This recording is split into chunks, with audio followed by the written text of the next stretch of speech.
Unhand him. Forgive me. I missed a very important bugle yesterday, our 600th video.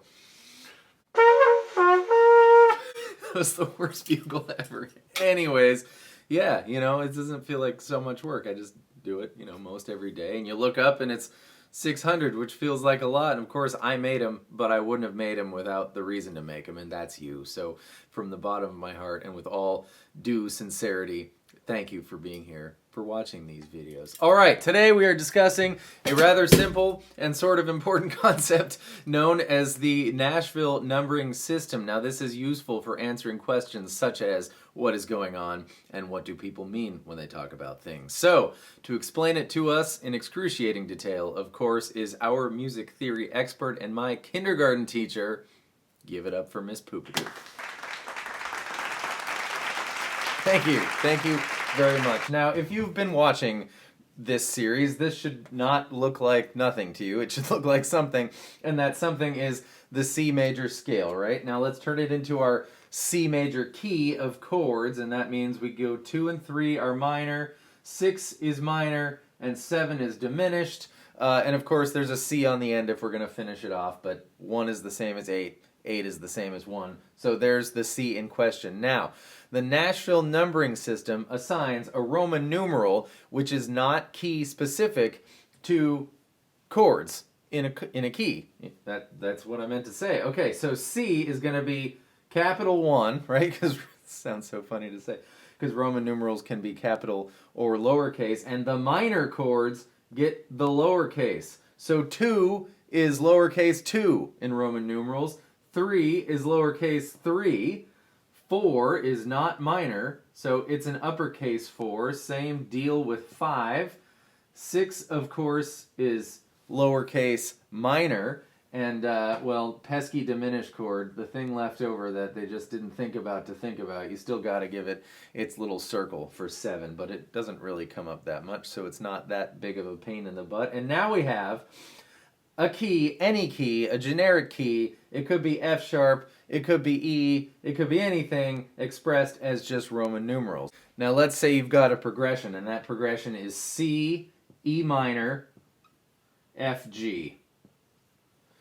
You can express C, E minor, F, G as Nashville numbers, right? It would be 1, 3, 4, 5, of course. And this is helpful because let's say you have a song in the key of C that goes 1, 3, 4, 5, and it's just too darn low or high or whatever for you to sing, and you want to transpose it into a different key. Well, if we do our same thing with our whole halves, okay, so when would hamsters wield weapons with horses? And let's say we want to change C, E minor, F, G, aka 1, 3, 4, 5 into the key of G. Let's do G.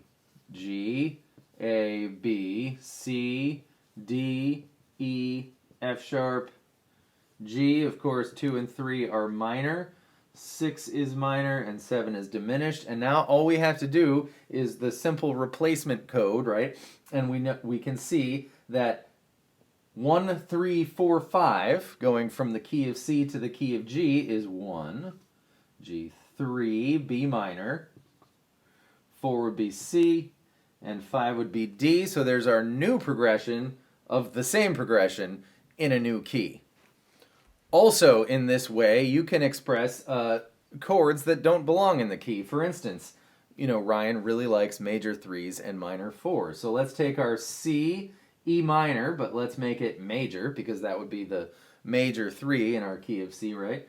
F minor, minor 4 instead, and G regular, just for the sake of keeping it sort of the same as what we've been talking about. We would say 1, but now we give our 3 an uppercase 3 because that denotes its, wanted to say majority, majorness.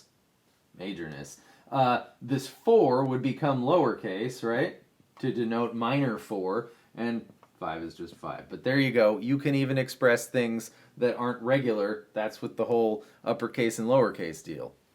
Yeah, I guess that's all Miss Poopadoop has to say about that. You can, of course, you can put sevens next to them to mean a 7 chord, or you can put a flat thing next to it to mean like the flat fit, and all extensions of all the regular things you can do, all to be talked about more when we start talking about naming funny chords. But the one reason why this is the most important is because I really want you, and it's been great for me, to stop thinking about songs as random assortment of chords that you have to memorize out of nowhere, and think of them as very deliberate relationships to a key, so that when you listen to music, you can start to hear those chords, and you don't hear C, G, because unless you're one of the 1 in 1,000 people or whatever it is who are born with perfect pitch, which is the ability to say, what's this note? And with nothing before and nothing after it heard, be able to say A. I don't have perfect pitch. I have a very developed relative pitch. So if you told me that's B, what's this? I would hear whole step down and I would figure out A, right? So unless you're one of those 1 in 1,000 people born with whatever the number is, it's a very small number. Don't quote me on that, but it's small. With perfect pitch, when you listen to music and you hear, unless you have some other clue, and there are other clues, and this is one of the reasons why I can't drive and listen to music, is because I can't stop parsing things apart. One big one is sort of, I've got the way an E string sounds open, rattling out, drilled into my brain, and I can then tell that if it's a minor chord, it has to be an E minor chord, and therefore the first chord I heard, since I can tell the relationship between E minor and C, was C, and then I can figure it out from there, but that wasn't perfect pitch. That was just a clue extrapolated, right? But you want to start eventually, and when you do this, you're going to go whooping through the house, and nobody's going to think it's nearly as cool as it really is when you go, I heard a fifths!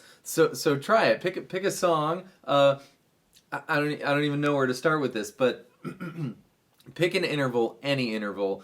Pick a fifth. Find a song that goes 1/5, and then find another song that goes 1/5, and really pay attention to that little change. And next time you're driving, listening to music, whatever, try to find a 1/5, and you may fail 18 times, and it takes a long time for neurons to grow and so forth, but when you do, it'll be great. I want that for you. So I hope that was helpful. Nashville numbering system, really useful for thinking about progressions in generic terms, so that you can sort of categorize them in neat little packages, or categorize them as almost the thing, but one little difference which makes it easier to remember in the future. Rant over. Thanks for being here. I hope you enjoyed that. See you next time with more stuff. Goodbye. Actually, let's do an exercise. We're going to call this game show 1-2 or not 1-2. 1-2 is a fairly recognizable one. Not too super often used, but used a bunch. A very nice change. So you're going to be surprised at how very good your ears are already. You just kind of need to be shown what it is you're hearing so that you can recognize it next time. So we're going to do, in a bunch of keys, something that is either 1-2 or not 1-2, and your job is going to be to guess whether it is 1-2 or not 1-2. So here's some examples of 1-2. C, D minor. So and what you're hearing is bum bum, right? Do and re. So if you just went the next available note, 1/2 step, is not 2, right? That is not 2. That is 2. If you're trying to, pluck from the ether what 1-2 sounds like as you're guessing here. So here we go. 1-2 or not 1-2.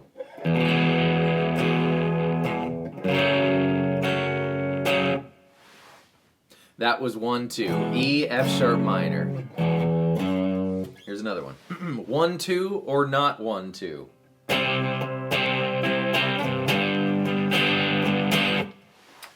That was not 1-2. That was the 1-5 we were referring to. That was maybe seemed obvious. If it didn't, that's okay. But maybe it did, and I hope you're surprised at how good your ears. Okay, 2 more. 1-2 or not 1-2.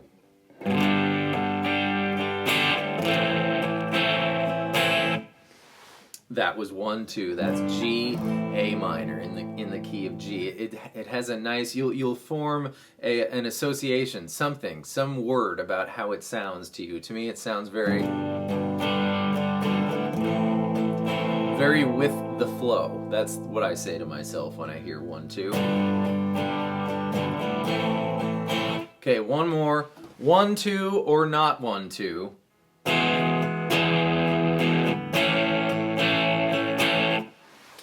You might have heard 2 major chords, in which case it couldn't possibly be 1, 2, right? Because 2 is a minor chord. This was 1, 4, E and A. So, how'd you do? Let me know where to mail the gold stars. Goodbye.